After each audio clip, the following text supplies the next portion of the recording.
Hey.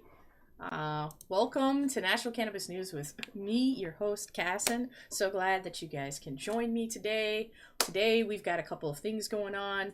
The biggest thing that I think we might be considering is what's going on on Capitol Hill, but we'll go ahead and cover the normal topics. What's going on with cannabis busts around the nation, again with Capitol Hill, some news on the science front, and what the heck is going on up here in Michigan. If you've got some topics, you have questions, feel free to bring them here in the chat. I am being able to see the chat now from YouTube and from Twitch TV, so I'm here to support you. All right, so first of all, let us recall that, for many people in the US, it is holiday season. If you are thinking about celebrating a holiday and you have not considered the fact that there are almost 32,000 people who will be celebrating said holiday season from behind bars for this plant in this country, you should be.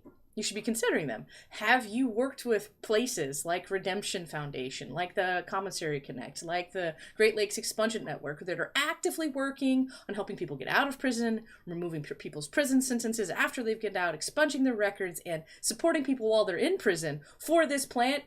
You should consider what's going on with yourself if you're not doing these things, right? These people are in prison because they were making sure that you and your friends and your family had access to this plant before licensed operations could exist in the United States. People are still being arrested, almost 250,000 people each year for this plant, even though you can buy this plant basically on Facebook. You can get it at your corner store. You can buy it in grocery stores. You can get it delivered to you from package stores all over the nation. It is now the law of the land in 40 states in the United States, right? Even so, still 250,000 people being arrested. Last year, we're on track for that again this year, and over 30,000 people still serving time behind bars just on the federal side, let alone all the state sides, which is probably a lot closer to 100,000. We're not really sure because they don't report these things, right? And as we talked last time, the United States is kind of pretty crazy prison industrial complex. Like they want these people to stay in prison for the rest of their lives for a plant. They want you to do nothing about it. But you should be having those conversations. And let's talk about why you should be having those conversations. Because in places like Oklahoma, okay, which had the easiest license system to get into, is now working with the Drug Enforcement Agency to arrest licensed and unlicensed operators who aren't following the rules across the state. All because they continue to want to supply a plant to people who want the plant. Now, I understand that there's a lot of people who don't like traditional market operators out there. But I have a feeling that you forget that in most states, okay, like 30 of them, there is no recreational program. You can't get cannabis in a traditional, other than in the traditional market way. That's the only way you can. And it's not as though you don't still need it. It's not as though people don't still need it for their pain, right? It's not as though they don't need it for their anxiety. It's not as though they don't need it to help them with their cancer and taking away that nausea that comes from the different kind of medications that the pharmaceutical companies give to us, right? It's not as though there aren't people who are addicted to opiates who are transitioning away from opiates over to cannabis and they would have access. But guess what? They don't have access everywhere except for those traditional market operators, and those people are being arrested in droves still in our country. We should be considering, is that what we want people to spend money on, right? I think last year we were talking about like $30 billion. If I recall correctly, the House budget that was just passed was like $100 billion total. So a third of that going towards the war on drugs, specifically for the cannabis plant. I mean, I don't think that's what we really want. And of course, it's not actually that portion of the budget. Because that budget is only for the federal government, and a lot of the money that's spent is spent at the state level, right? I know I don't want them to keep doing this. I think you probably don't want them to keep doing it either. Something else that I see is in a lot of places like Washington State, which was, by the way, the first place to legalize cannabis in the United States for recreational usage, okay? People are still being arrested there as well. Okay, they're being arrested for the silliest things. Often something as simple as having cannabis and a weapon at the same time, and you're just not allowed to have that, right? Or people saying, hey, you know what? Prices in Washington are so freaking terrible. I'm going to try to send this to Oregon, which doesn't make any sense because they're also terrible in Oregon. But I'm going to try to also send it to Utah. Well, you can't do that because it's across state lines, and we can't do interstate transportation of this plant because the government wants to continue saying that it's illegal, and they want to keep arresting people, and then when they arrest those people, it's long sentences, and those sentences then lead to people having the worst thing that happens to them, which is being enslaved by the government, because the only way you can be a slave in the United States at this point is if you are in prison. And that's what's happening. It's happening across this country, and it's, you know, it's crazy because people will talk all the time about how people are being put into slavery in China, okay? Arrested, sent to labor work camps. Oh, it's so terrible. Why aren't we talking about it here? We got like 3 million people that are in work camps in the United States right now. Some of them are in work camps in the worst conditions you possibly think of. They die there. But who wants to talk about that going on in the United States? No, only in other countries do we think that that is really bad and we shouldn't be doing it. I mean, clearly I think that it's really bad and we shouldn't be doing it. But why isn't the rest of everyone talking about it every week, if not every day, until every person who is serving time behind bars is no longer a slave? I don't know. Probably because it's really profitable. And, you know, if you can't have slavery the old-fashioned way, you gotta have it the new-fashioned way by arresting people and forcing them to work for you for, 11 cents an hour. It's pretty crazy. All right, so moving right along, we've got a couple other places where we've seen some pretty intense changes regarding hemp, and I think that's pretty great. There's been a couple of police departments around the U.S. that had previously seized hemp farmers' materials and said that these materials, needed to be seized and destroyed because they must have been marijuana. But guess what? The courts decided that the hemp operators were actually hemp operators and the police were in the wrong. And so now the police are being sued and they're having to pay those hemp farmers back for the crops that were seized and destroyed, and at market rates, which market rates are crazy when you ask courts, right? They're like, oh yeah, this is worth like $2,000, $3,000 a pound, even though I don't think anybody's getting that right now. And so, these people are making out fat on that because police officers have, and usually do, and in this case definitely did, break the law. And I am happy to see how that is happening around the country. Some other items that we're kind of seeing now that you guys are probably aware of is that we're really starting to see a shift in how finances are being handled, right? There's a lot of banks now that will take your deposits if you are a licensed operator. Not so much for the traditional market operators, still having some issues for those hemp operators out there. But because of that, access to cryptocurrency is changing, right? And the way police departments are now using the trails of information in cryptocurrency, it was pretty crazy. There was a huge crackdown just last week. A bunch of cryptocurrency was seized. And from all of the information on that, because, there's always these nice audit trail logs in the cryptocurrencies, right? That's what blockchain is all about. The government was actually able to use that to find people and prosecute them. So, at one point they're like, oh yeah, it's cryptocurrency. No one can know what you've done or where it's going. Except for you write down where it's going and what you've done every time you use it. Oh, such silly people. In any case, we are seeing that. We're seeing quite a bit of this happening, including a huge bust in Vietnam that was happening here, where over 1,000 pounds of marijuana were seized and destroyed in an international bust that happened. And I feel like that's incredibly important. We don't see a lot of huge international busts any longer. I think probably because there's a lot of places that are have access to the plant now, and so they don't need to do these things. I can't be certain, but I feel like that might be the case.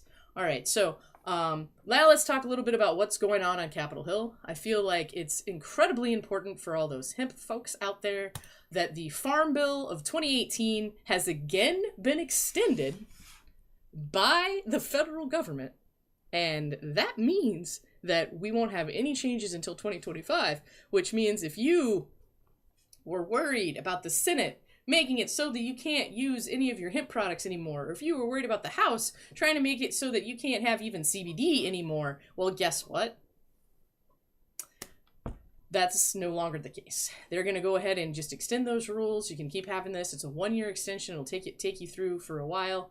The last extension took us through December. This extension should take us through like March. It's possible that they'll make some changes. They are still reviewing the changes. A couple of the big changes for hemp farmers out there. We are looking at increasing that limit from 0.3% Delta 9 THC to 1% Delta 9 THC. It should help a lot of farmers that are just on the cusp of that, but are still trying to do the best thing, especially in those places where you don't have a lot of state support for getting samples taken. And so you may call for a sample to be taken, and then they come like 2 weeks too late, and then your crop is ruined, and you have to make a bonfire in the middle of your field, which no one wants to see.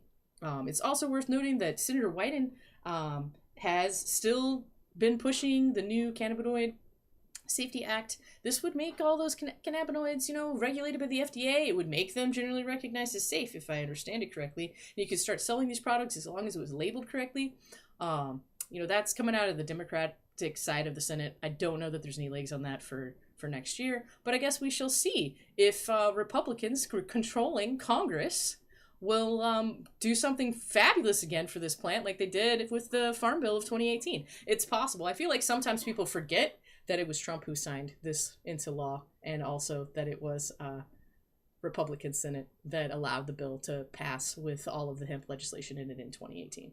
I mean, I don't forget that, but there are plenty of people who do. So we are seeing that it's a pretty big market at this point, right? It's like $30 billion for the licensed cannabis space. It's like almost $90 billion for the licensed hemp space, which is a majority of that is in, cosmetics, topical products, and edibles that are used by consumers across the country. And of course, under the Farm Bill, those products can be made from state to state and kind of sent anywhere.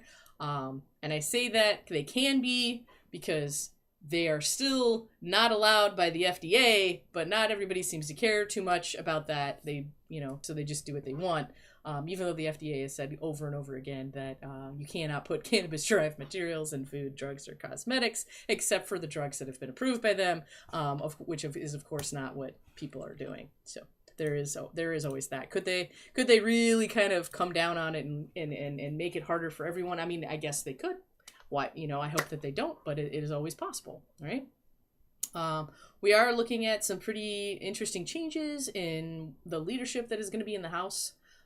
In my opinion anyway, there's a couple of people who are leaving. There's a couple of people who have been there before. They are fans of the plant, both sides, so I'm excited to see that. And it would be nice to see if we could kind of get this fixed.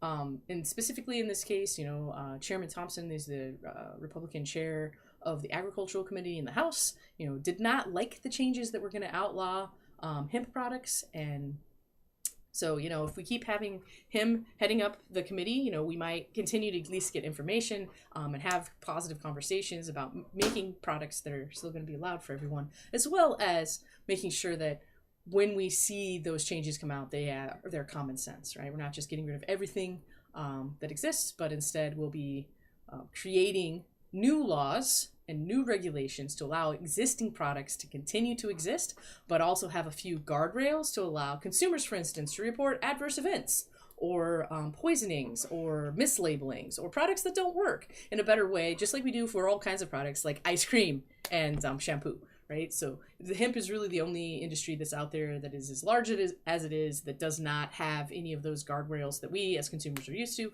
So I'd be very excited to see that. If you guys are playing Pokemon in the Pokemon community game, there is a Pokemon available for catching if you are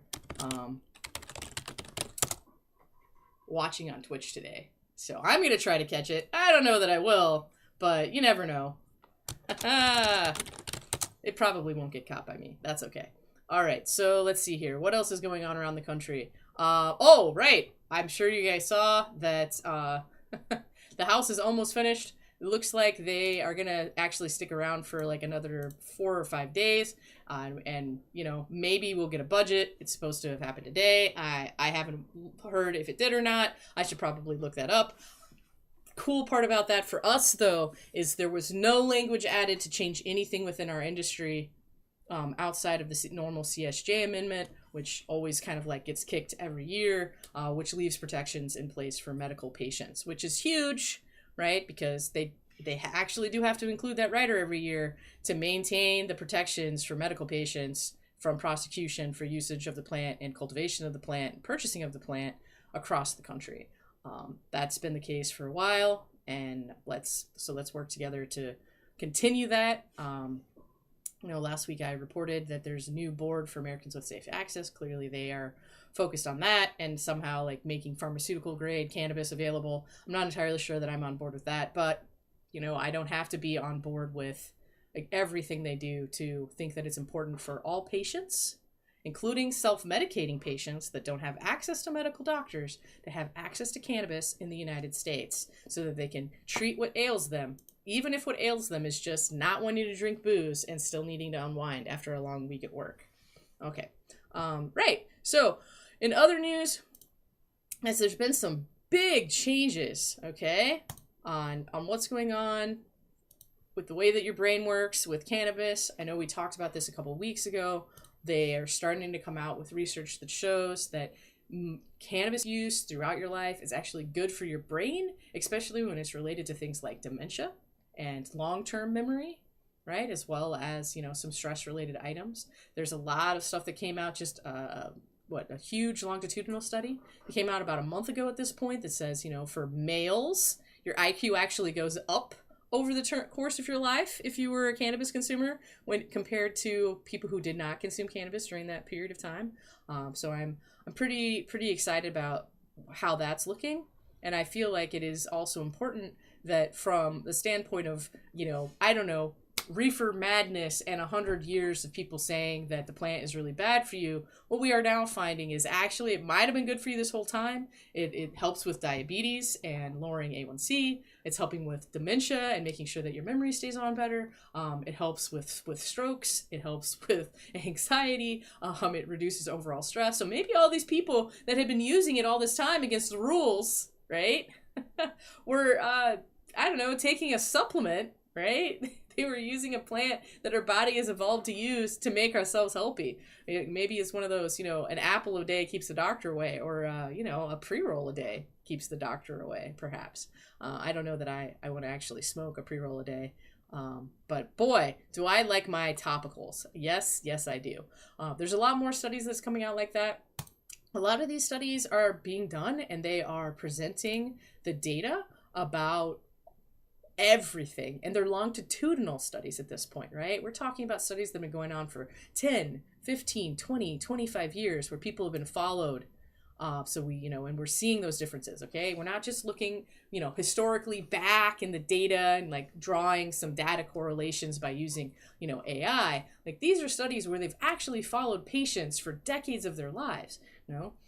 About 2 months ago, we had children who were in the moms of pregnant women who were followed for the first 5 years and then the second 5 years up until they were 10 years old. And they found no differences, no cognitive differences, no physical differences between those babies who came from moms who had consumed cannabis and babies who didn't.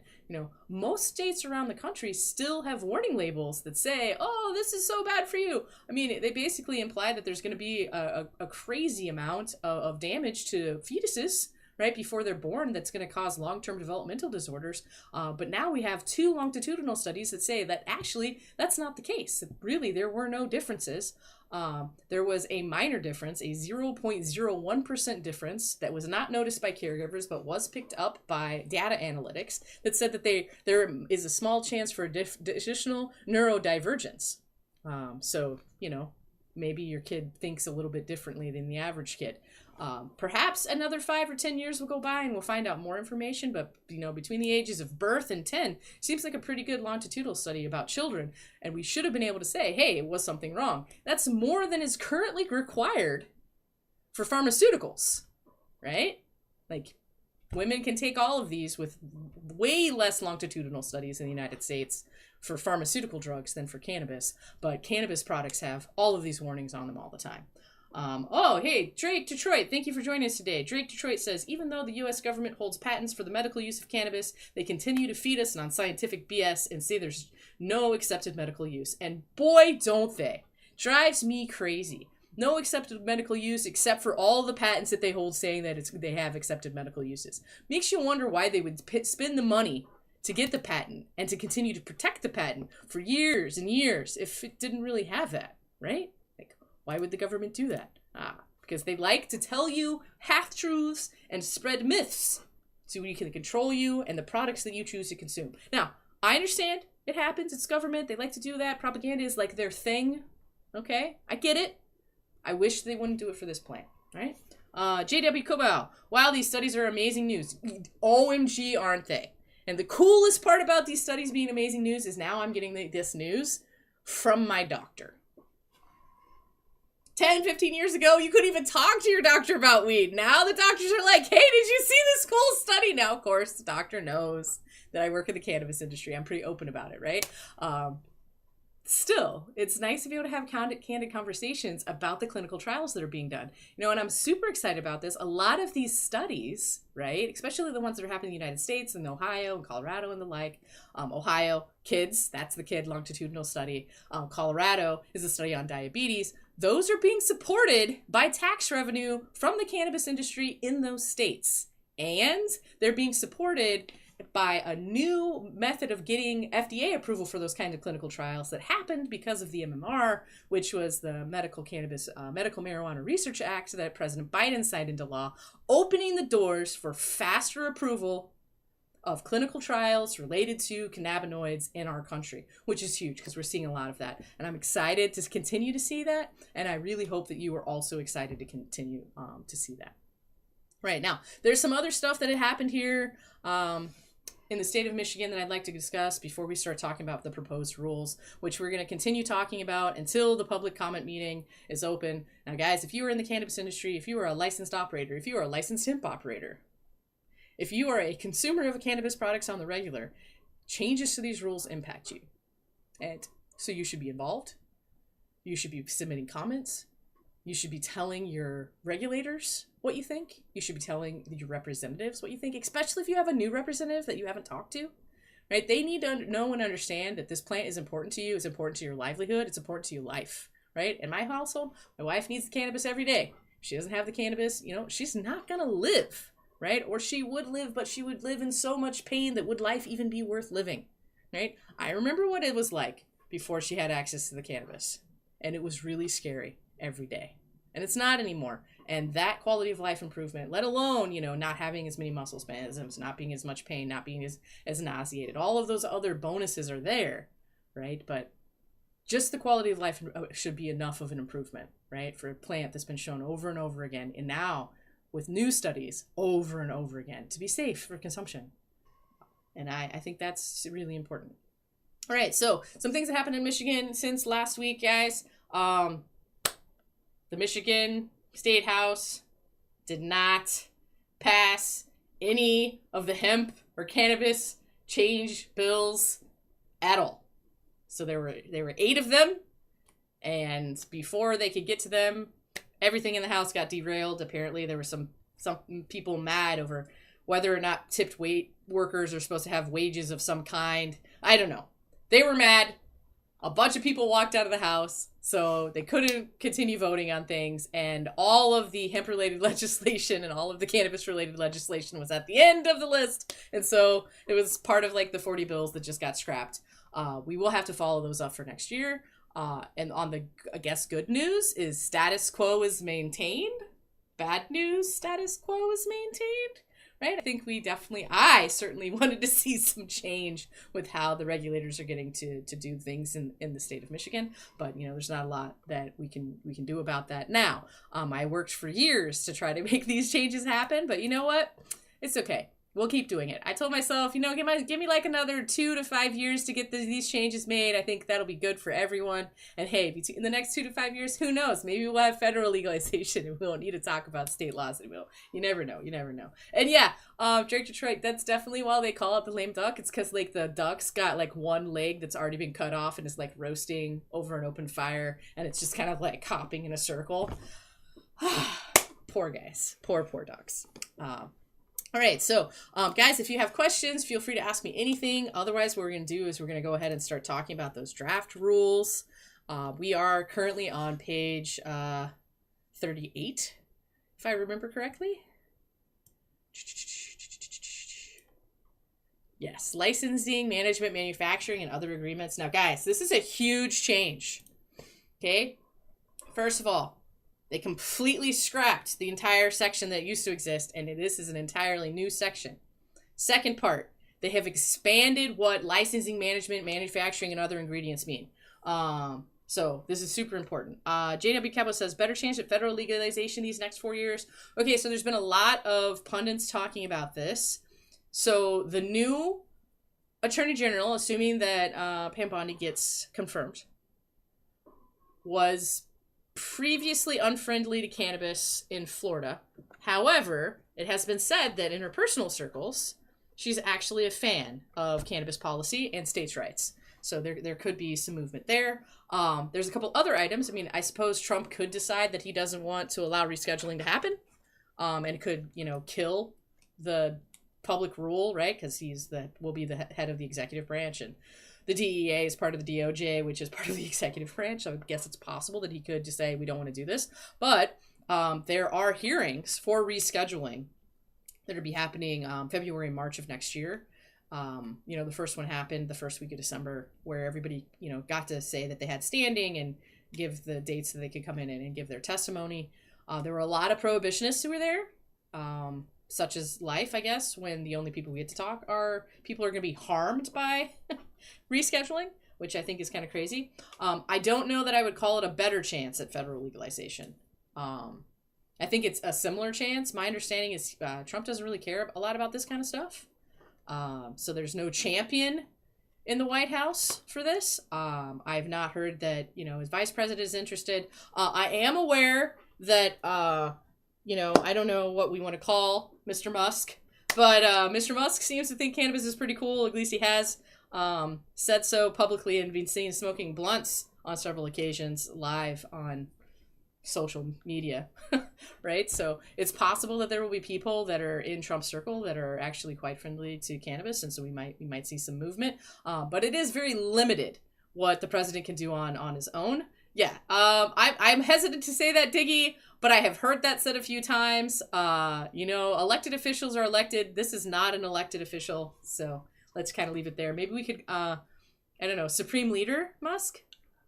They come up with a non-elected title for him, perhaps, or we could just say, hey, there's the richest man in the world seems to think that cannabis is a pretty cool thing, and he might be talking to the president of the United States next year, and that might mean that the president of the United States thinks that cannabis is a pretty cool thing. You never know. Already, President-elect Trump was pretty good on it. Said he was going to vote for legalization in his home state of Florida, right? Tried really hard. Of course, it didn't pass down there, but he did say that. So, he's definitely leaning both directions on this. It's weird because he waffles between saying that he thinks it's a good thing and that states should be able to do what they want, and also saying that anybody who is a drug trafficker should be summarily shot on sight by police officers as a form of expedited capital punishment. So it's interesting to kind of see how that goes. I'm really interested to see, if anyone in the Senate, now that it will be back under Republican control, will be interested in making changes to the hemp provisions. Are they going to loosen things up? Are they going to tighten things down? There is no one that I have worked with, since the Cory Gardner days, that seems to care at all in the Republican Party about legalization in the Senate. So I'm not thinking that we're going to see anything there. Maybe we could. Clearly, I will keep going and asking for people to help, but it's just not something I've seen, and it makes me kind of sad. Another Pokemon has arrived, guys. If you're interested in catching Pokemon and you're watching me on Twitch TV. Okay, so moving on to talk a little bit more about licensing, management, manufacturing, and other agreements, guys. So this isn't a complete revision, totally changed. There's a lot of distinct changes here that I feel like really everyone who works in the industry, right? Whether if you're working the industry, if you're a consultant for the industry, if you're a vendor for the industry, if you're a subcontractor for the industry, this matters. Okay? So here it is.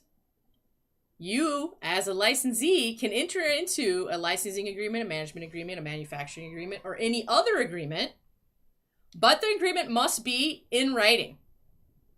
Okay? And the agreement will be submitted to the agency for review if a person will be able to exercise control over or participate in the management of the licensee. So if you're having a management company come in and run your cultivation facility, and you're doing that under license, that person is exercising control over the license, and you have to submit that over to the agency. If you're going to receive more than a reasonable payment during a full or partial fiscal year, okay, then you have to submit it over to the agency for approval. Now, it's worth noting that in the past, reasonable payment was not defined, okay? But with the new rules, reasonable payment has been defined as not more than 10% of the revenue generated in a partial or full calendar year, okay? And I might have gotten that wrong, so let's go up to the right section and see that if I have that right. Okay, a reasonable payment means payment of 10% or less of the total on a licensee's trial balance sheet during a full or partial calendar or fiscal year. Okay, so that changes everything for a lot of people. And if you are not preparing for this and getting all of your contracts in writing, I know all you out there, I know you, and your handshakes, right? And your text messages that says, yes, please, I'll pay you $1,000, come handle my stuff, whatever. Okay, that's not gonna be sufficient any longer. All right, guys, you gotta have a little bit more under your belt moving forward. That's just how it's gonna be now. All right. I feel like that's important because there's so many people who are out there that are using these different agreements that are receiving payments, and maybe they have what they need, but as far as I can tell, they do not have what they need. Okay. All right. So that's that section. I feel like there is, I don't know, how many of you are out there getting your products white labeled? Did you have your agreement? Is your agreement in place? Was it already reviewed and approved by the agency? If not, are you ready to have it reviewed and approved by the agency? Right? I mean, you maybe not. Okay. I feel like for me, as a person who does a lot of work with different licensees, okay, that it's important. And now I'm looking and have to ask more questions when I do my work, because if I'm making more than 10% of your quarterly profits, which I shouldn't, but if I am, okay, we got to submit those agreements in writing to the agency. Okay. It's also worth noting that, we're not allowed to do this if it meets these requirements, which we've just discussed. More than a reasonable payment, exercising control over the licensee. If those things are in place, they actually have to approve it before the terms of the agreement take effect, which big deal there. It's worth noting as well that there's a bunch of stuff that has to be included, which maybe you aren't including in your agreement, which, you can't send in a redacted agreement. You got to have the entire thing. It has to clearly define the service that's being performed. It has to clearly define the operations related to the production and sales.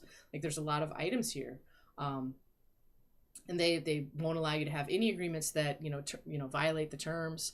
And it's also worth noting that if there's a term that would allow you to use an assumed name or something like that, and a DBA, or using a brand to call yourself a brand, if you haven't filed the additional documentation for that DBA and done the reporting form and the supplemental application for the additional entity and all of those kinds of things, that you can't do that, right? So there are other things there. It's also worth noting that they can ask as many questions about your agreement as they like. As a person who's gotten many agreements approved in the past, sometimes the questions are really out of left field. Like, what are they thinking? Probably that we're all criminals, and why would we write down our criminal activity in contracts? Because we have to get our agreements approved by the agency. That's why we write it down. Drake Detroit says, what if the company is not profitable? How did they determine the portion of the profits? Yeah, exactly. That's what I'm trying to say, right? Most companies aren't profitable. Most balance sheets are super negative, right? So if you're 10% of the positive balance of an entity, and the entity has a positive balance of 10 grand, that means you can make $1,000 before you have to have an agreement that you submit for services rendered. Right? Some of the ways they've written these rules just really doesn't make sense for how our industry actually works, right? I mean, it could be to the point where you're getting an agreement written in with your packaging supplier, right? Because it says other agreements, And in this case, an other agreement could be an other agreement where your packaging supplier is making more than 10% of your balance sheet and your balance sheet is basically zero. That's every agreement. Now, is that their intention here? Maybe not. Maybe so, though. Maybe they really do care that much. And we should ask those questions. And that's what the public comment period is for. That's why I'm talking to you guys about this every week, right? Have you thought about this? How many agreements do you already have? Do you have agreements with your nutrient supplier, with your packaging supplier, with the guy that gives you your sugar to make your gummies? If you do, right, and that person makes more than 10% of your balance sheet a quarter or in a year, right, that agreement needs to be approved by the agency now. That's just how it is.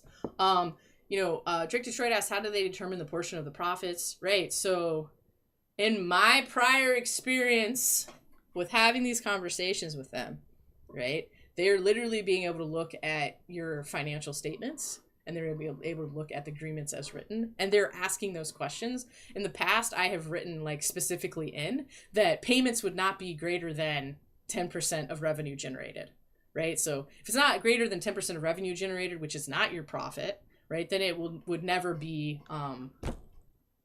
in violation of the rules, where you might have to have somebody become a supplemental applicant or something like that, right?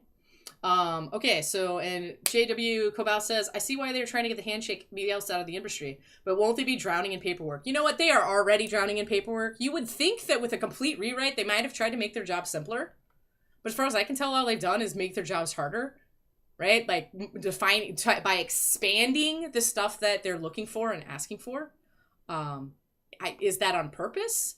I don't know. Do they need it for one or two specific investigations and cases and it'll help them make their case more because they've done this expansion, but now they have this expansion, they have to do it for everything? I mean, it is pretty crazy. You know, when you start thinking about things like nutrients, for instance, does this apply for agreements with utility providers? Because at a couple of my cultivation clients, the cultivation fees and the balance sheet, it is the local utility companies are like 15-20% of the revenue generation, and it's a written agreement that says that they can have access to electricity and water and sewer and whatnot. Like, are we all of a sudden going to start making municipalities across the state of Michigan who have agreements that have been made with licensed operators now have to submit those agreements for approval by the CRA? Maybe they need to write in some exclusions where it's like, this does not apply to electric companies, packaging companies, vendor suppliers, nutrient companies, etc. I mean, we could ask, but again, it's important because it's a full rewrite. They've struck the previous section. They've added all these extra rules in, and the extra rules really seem to, expand what is going to be required for licensed entities to submit documentation for approval. Now, here's the crazy part, guys. So, the first year we had to submit these agreements was like 2021.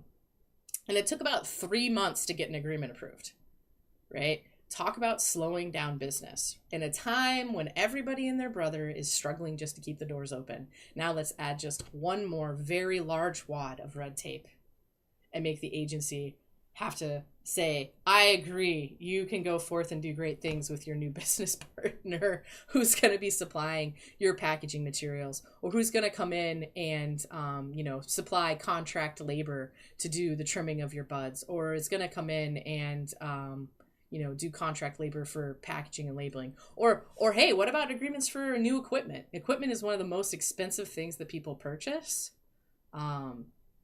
You might have a $4 million build and equipment is $1.5 million of that. Like, clearly is that a reasonable payment if all of that money is there? I mean, it seems reasonable because you couldn't get that equipment. But again, this is why we need to look. This is why we have to look at the draft rules. This is why we need to look at everything that's been changed and ask the questions. Is this what they intended? If it's not what they intended, then maybe they can, put a little more specificity in there so that we know what they did intend. Right? All right, so the next section is on licensee records. Guys, this is a completely new section. In the past, what it said is that you had to keep records, and it gave a timeline. Now, we have a full page of what kind of records have to be maintained, okay, how long you have to maintain them, okay? And how easy it must be for the agency to get access to them, okay? Which, I think it's pretty cool that they did say that we can maintain them electronically, so you don't have to keep like reams of paper around, which is nice. But it is worth noting that they did change some requirements on the financial side. In fact, most of the changes are on the financial side, which I think probably is because they seem to care a lot about money laundering and other such things that get reported in your annual financial statement. So they require that you use software to do your bookkeeping. I repeat, the government now requires that you use software to do your bookkeeping. You cannot keep books on paper. You have to have software. Okay? And that software will keep all of your cash logs, all of your bank statements, all of your sales records, all of your inventory purchase records, all of your invoices, receipts, deposit slips, canceled checks, employee compensation records, tax records, and your general ledger and balance sheet. Not kidding. All of those things must be included. So if you're one of those people who are like, I just pay it with cash and they give me my stuff, better get a software that's keeping that. Where did you get your invoice from? Did you pay your invoice? How did you pay your invoice? Is your invoice paid? When did you pay it? All that stuff needs to be in there. If you've been paying your employees with like Cash App and gift cards, sorry, I know you exist. No, you got to do it differently in the future, okay? Employee compensation records have to be maintained in a different way moving forward, okay? They are also making sure that all of the ACH stuff has to be traceable to individual transactions, right? So if, for instance, you have 10 invoices to one customer and then they pay you in a lump sum, you still have to note that that lump sum for that specific transaction is associated to those specific invoice numbers. You now have to maintain them for 4 years. In the past, it was for 2. It's whatever. So there's a lot of places that have to maintain their records for 7. The IRS wants you to maintain them for 10, right? So no worries there. It's worth noting that you have to maintain this internal record with monthly reconciliations of the revenue system in metric. Okay, guys, how many of you are out there right now? They're listening to me talk to you about this, and you have never done a monthly reconciliation. I am looking at you, 95% of the licensed operators in the state. Okay? Now you got to do this once a month. Not once a year, not once when your annual financial statement comes around, okay? But you have to match your actual ledger and your accounting software to metric, which also tracks all of your sales, and makes sure so those things reconcile. Okay, you're also now required to document all discrepancies and maintain all source documentation. Okay, now these were all just really good practices in the past. Okay, best practices for accounting. You should always been maintaining all this stuff to begin with. But I know there's a lot of you out there that don't. And I know that because I will come in and I'll ask for the most basic thing like, hey, can you give me an invoice from the vendor that you purchased the equipment from? And people will literally send me a photograph of them with a thumbs up sign and a handful of cash being like, yep, I paid the guy. Not sufficient any longer under these new rules, okay, guys? If you still want that level of like handshake, whatever, I do whatever I feel like doing, you need to let the agency know in a public comment that you don't want to have to deal with all this crap. You don't want to have software. You don't want to have an accountant or a bookkeeper. You don't want to have to be doing monthly reconciliations against metric to make sure your books are good. No. You don't want any of that.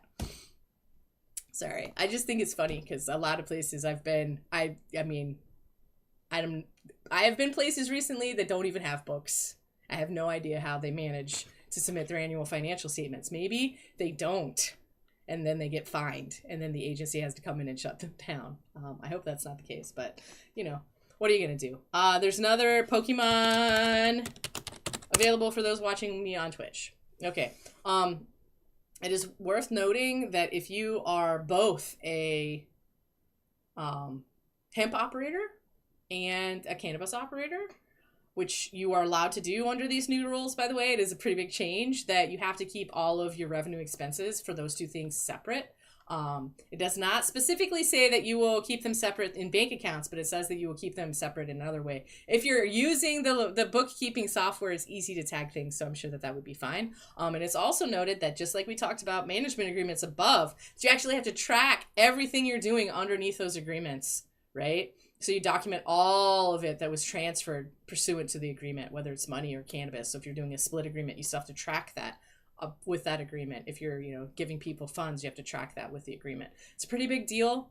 I think it's huge. It's a major change in how the agency is requesting that you track things for your business dealings with vendors and others. Now, I know there's a lot of people out there that are mad about people not paying. So now the agency will have more records, right? So when you come in and you're like, oh, no, I always paid them. Everything's fine. Why would you be shutting me down? I know they just gave me the civil judgment, but reasons.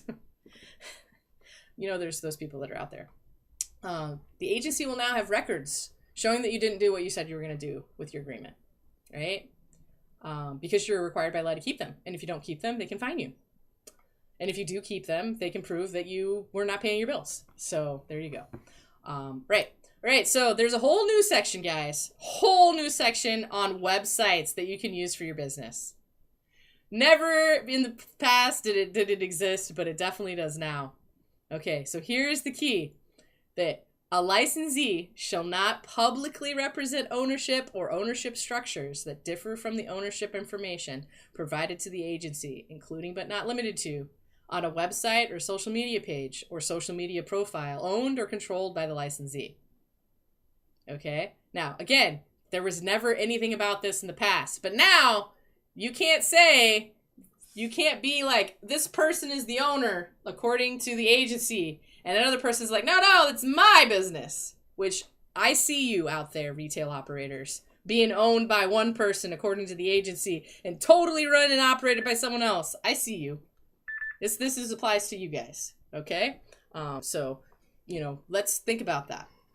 And think about how you are going to deal with that with the agency once this comes into place, right? Because now they can come out and they can say, hey, it says that you said that your owner is this person. They are not in your official supplemental application. What's going on, right?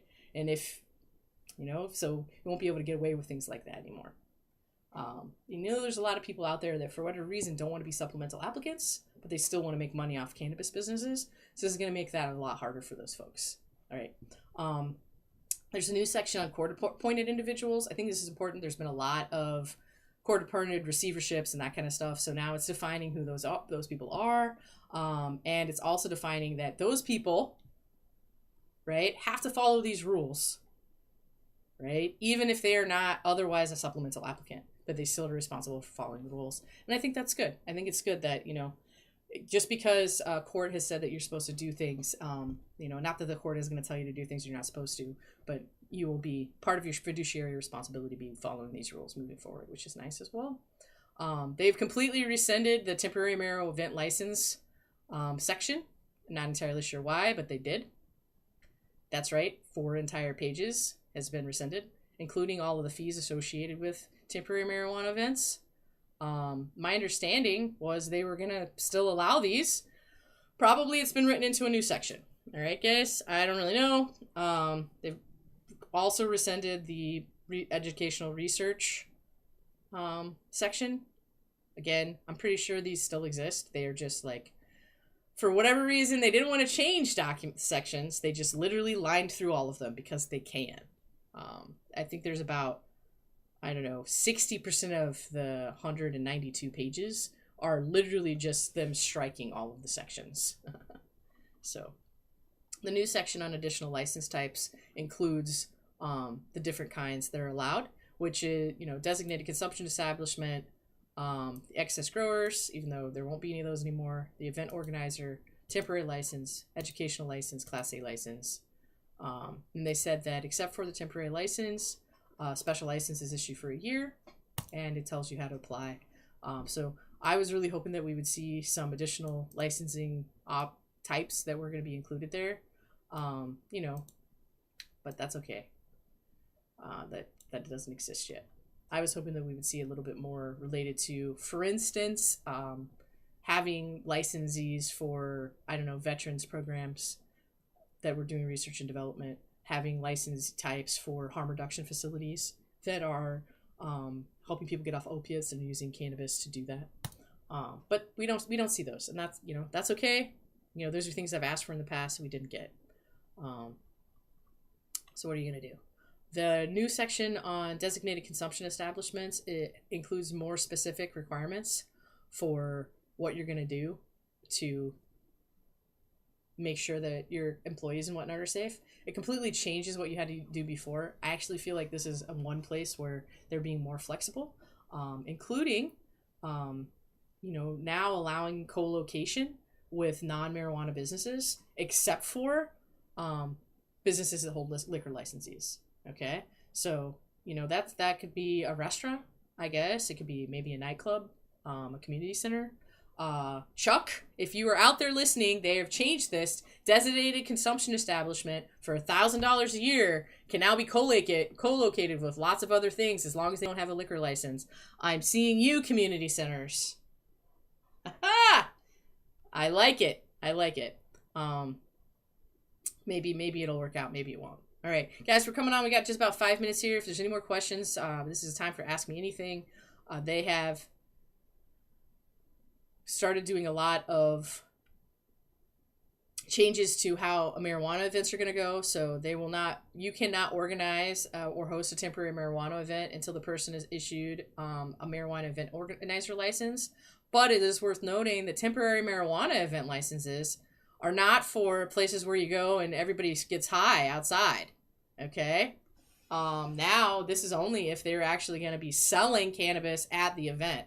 So for a lot of the big events where where everybody was just smoking in public or in a private public space, there will be different requirements, and I appreciate that a lot. Okay, so that's a nice change. I know Derek talked about that before. Yeah. JW Kobau asked, what is the best way to contact your state rep in your opinion? Pick up the phone and call them. What? It sounds crazy, right? About half of them that I have called, you're calling them and it's like going to their cell phone. If not, I'm getting a return call pretty quickly. I'm being able to make an appointment to go speak with them in person. If you happen to be in Lansing, I am lucky. I live in Lansing. Okay. So if you happen to be in Lansing, it's pretty easy for you to do this. Because you just kind of like go knock on their doors. A lot of them are in their offices, especially when they're in session. I would also recommend that sign up for their social media. It's going to tell you when they're going to be at town halls or they're holding town halls. You can just show up and say, hey, I'm a cannabis operator, or hey, I'm a consultant in the cannabis industry, or hey, I'm a cannabis consumer, or hey, I hate cannabis, whatever, right? Everybody has their own opinions. And you can talk to them about it. There's a lot of people who do that, especially prohibitionists are very, very good at showing up at town halls and talking to their reps. You can also send them emails. You can, if you want to be very provocative, you can comment on their social media very loudly and tag a bunch of other people. And I say provocative because it usually gets a response and like starts some fighting. Might not be the best way to make friends, but it is definitely possible. And there's also a lot of trade organizations that are out there that have representatives that come to those, right? If you're involved with the Chamber of Commerce, if you're involved with the Michigan Cannabis Industry Association, if you're involved with the Minority Cannabis Business Association, if you're involved with Americans for Safe Access, if you're involved with the National Cannabis Industry Association, all of these places give you opportunities to meet these people in person in a safe venue with other people that are there. And I say a safe venue because they usually give you some training as well. Like, here are the talking points, so you're not doing it by yourself. If you're super, super interested in talking to your rep and you're scared, you don't know how to do it, and you find me on LinkedIn and you write me and you say, Cass, I want to talk to my rep. I don't know who my rep is. And you tell me you give me your zip code. Okay. I will link you up with your rep. I will even go with you to Lansing to introduce you and help you through that first conversation. I have done this dozens and dozens of times. I live in Lansing. I go to Capitol Hill, once a month. I am on Capitol Hill at the United States in Washington, D.C. twice a year. Like, this is, is being involved is part of our civic duty, in my opinion. That was what my father taught me when I was little. I'm sure his father taught it to him before that. I've taught it to my kids, right? So it's important that we do this. It's important that our voices are heard. Your voice you would be surprised how many people don't say anything. Okay, so when you show up, they hear you. And at some point then, not only are they hearing you, but then they're interested in your opinion. They're asking you for help, right? Like, hey, can you, get other people who think this? Hey, will you come to this hearing and testify to other members of Congress about your experience, right? All of a sudden, those kinds of conversations start happening because you showed up for yourself, because they recognize that showing up for yourself takes time, right? Nobody's paying you to go to Capitol Hill, right? I mean, unless you're a lobbyist, and that's a whole different ball of wax, right? Like, you're giving your time, you're giving your knowledge and expertise as a consumer, as a licensed operator, as a hemp operator, as a medical doctor, right? As a person who lives in a neighborhood that has a methadone clinic on the corner or right across the street from a cannabis dispensary. And once the cannabis dispensary opened up, you notice that there are a lot fewer people who are in opiate crisis, right? Like, all of those kinds of conversations, they care about hearing. They really do. So, showing up like that is important. Again, I think the best way is literally just picking up the phone and calling them. Once you have that first conversation, you can set up meeting in person. You can ask about town halls. You can talk about other things. They're often going to hook you up with a specific staffer that works on issues that are important to you, right? And, I will tell you, staffers stay around longer than elected representatives in the state of Michigan. Because in Michigan, they are term limited, right? So making good relationships and building bridges with legislative aides and legislative directors in the state of Michigan is important because of the term limitations. You may be working with the same legislative aide for a decade when all of the legislators you started working with have term limited out. Okay? All right. Well, guys, hey, we are done with the hour. We made it to page 61. I'm super excited. We're about halfway through the document. We'll keep going through it as we go. Again, if you have questions, you can contact me. My email is out there. My LinkedIn is out there. Feel free to ask. You can always ask questions live here. I'm always willing to take feedback as well. I still have a Patreon that's out there. It's Patreon/National Cannabis News. So you guys can come out there. We did finally get the 10th person, so we're going to start in the new year. We'll be having conversations about strain specificity, what our favorite strains are, why the strains are our favorites, where they come from, where's the land races, how we got to them. I'm thinking probably I'm going to look at my favorite, all-time favorite, which is Dilly Bean, the Cannabis Cup winner from 2008. Might also look at some other things, maybe like a Maui Wowie or something like that. Just, things that are long-term land races or things that were made by breeders right here in the great state of Michigan. All right. Thank you so much, JW Koba. I'm so glad you're here. Thank you. I couldn't, it can't be as awesome without you guys. I'm glad that you're here, and I will see you guys next week. I hope you have a really good holidays if you're celebrating. All right. Talk to you guys soon.